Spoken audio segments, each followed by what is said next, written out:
Wagwan. Welcome back. If this is your first time here, welcome. If you'd like to stick around and watch other videos like this one, go ahead, hit that subscribe button. If you like this video, hit that thumbs up button. If you don't like this video, hit that thumbs down button. Without further ado, let's talk about love during lockup. Let's start off with a light one.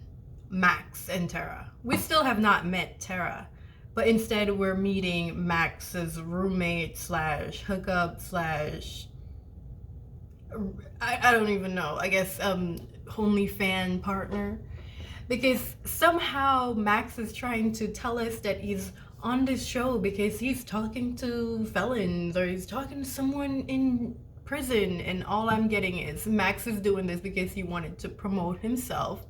He wanted to get those Instagram followers. He wanted to get those new subscribers on OnlyFans. That's what he was hoping, and I think that's what's gonna happen because, you know, there's gonna be someone out there who's gonna be like, yeah, let me give him the attention that he wants.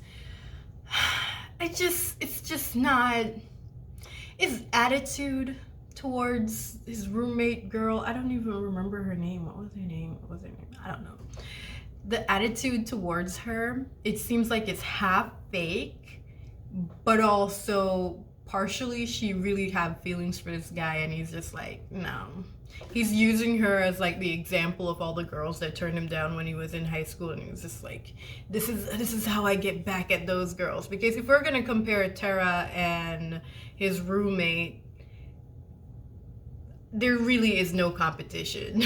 Plus one of them is out of jail, so he doesn't have to worry about having access to that person. Like, she literally sleeps in the same bed as them every night.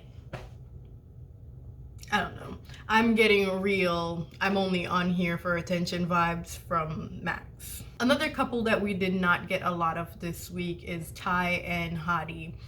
We saw Ty briefly while she was embalming a body, and she let us in on the reason why she wanted to become a mortician. She said that when she was a kid, her mom was so afraid of death, like everything revolving around death was so scary for her, and she wanted to face death head on. So that was the only way she knew how to do it, was to become a mortician.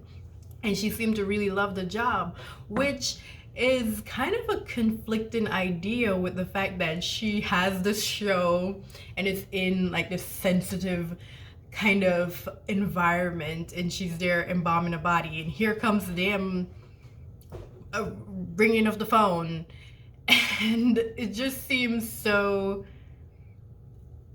not only is it annoying and sort of disrespectful, but I felt like if that was my family member and I knew that that was my family member that was being embalmed and they're using it as a TV moment, I would feel some type of way. I don't know. Maybe that's just me.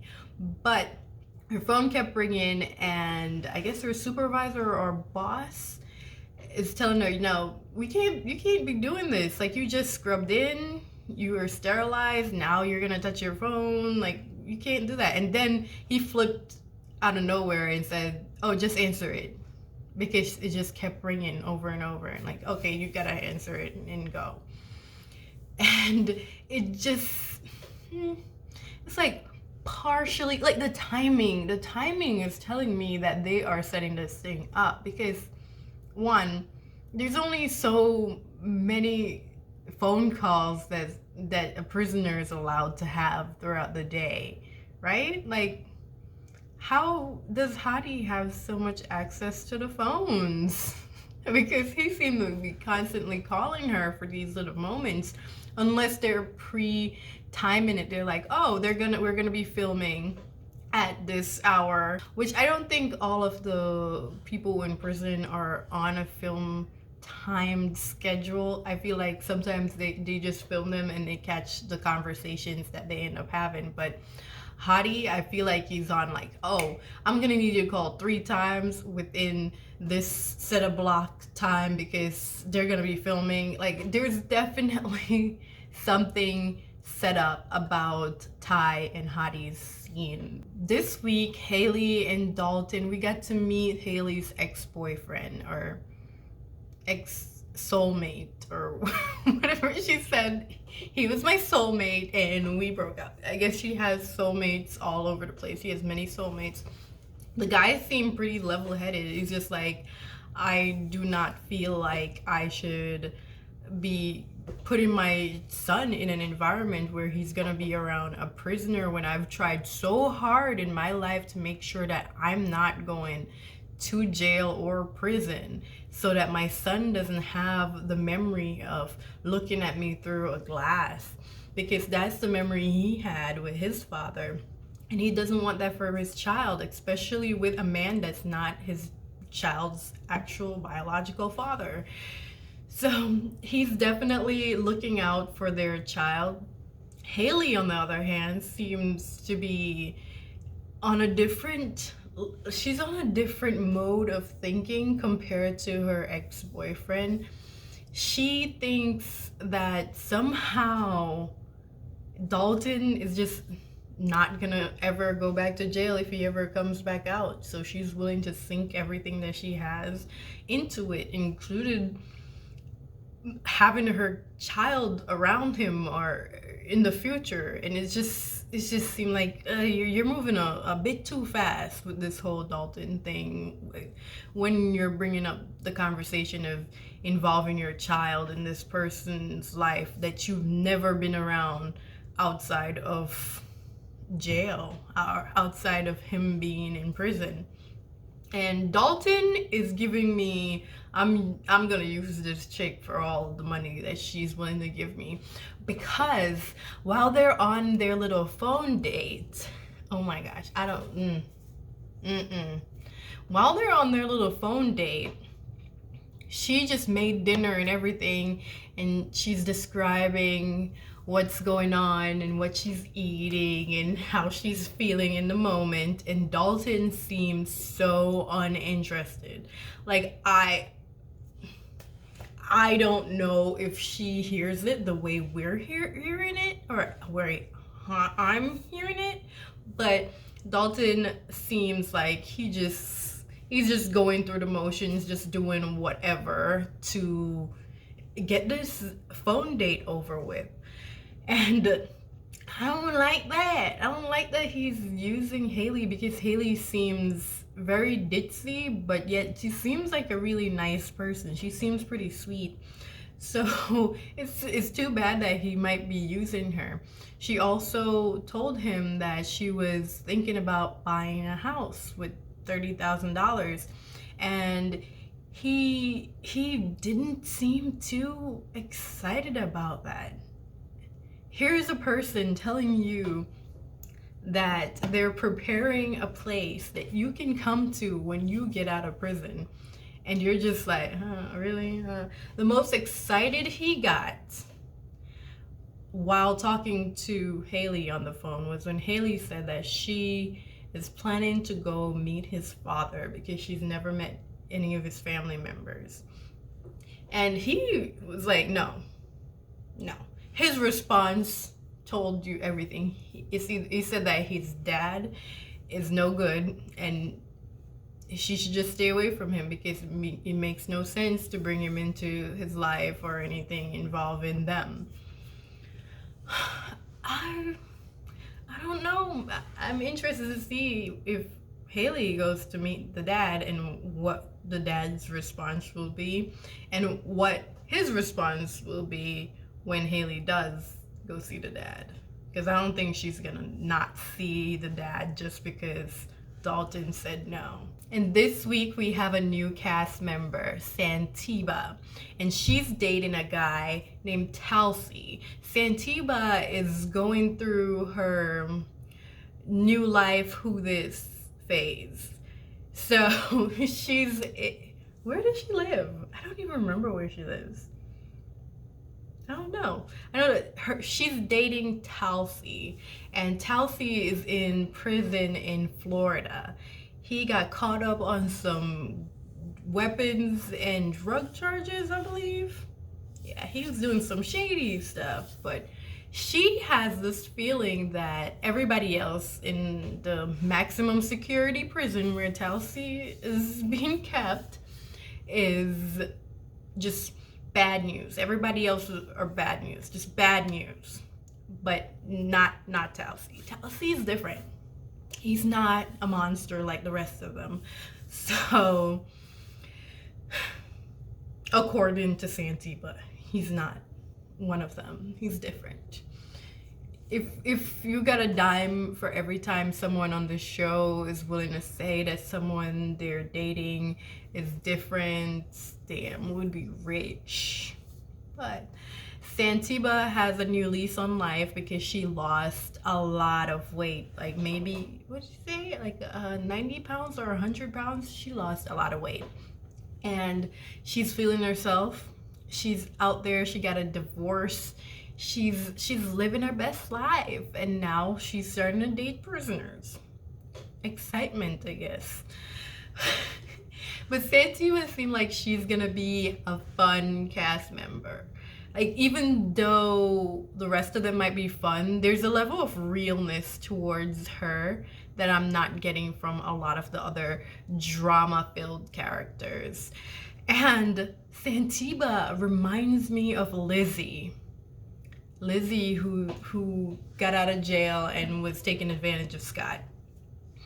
R.I.P. Scott. Now for Indy and Harry, things are becoming a little bit questionable. Indy now feels like she needs to make sure that Harry is gonna prove her right, make sure that everything that she said to her mother was correct. But he's all like, you know, you gotta make this decision on your own. When she asked him, should I move to Ohio?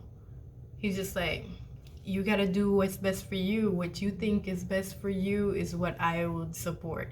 And she's just like, no. This whole time we've been having conversations about me possibly moving, and now you're gonna make it seem like you're not interested in me moving. He said that he's interested and he wants her to be there, but that's gonna be a situation that she's gonna have to figure out on her own, which means that she's gonna ask her psychic because she's not making her own decisions. And her mom is just like, yo, you're not gonna leave here alone with my grandbaby to go meet this person who's coming out of jail, and you know nothing about what kind of situation you're gonna be walking into or how he's gonna actually act once he's out of jail.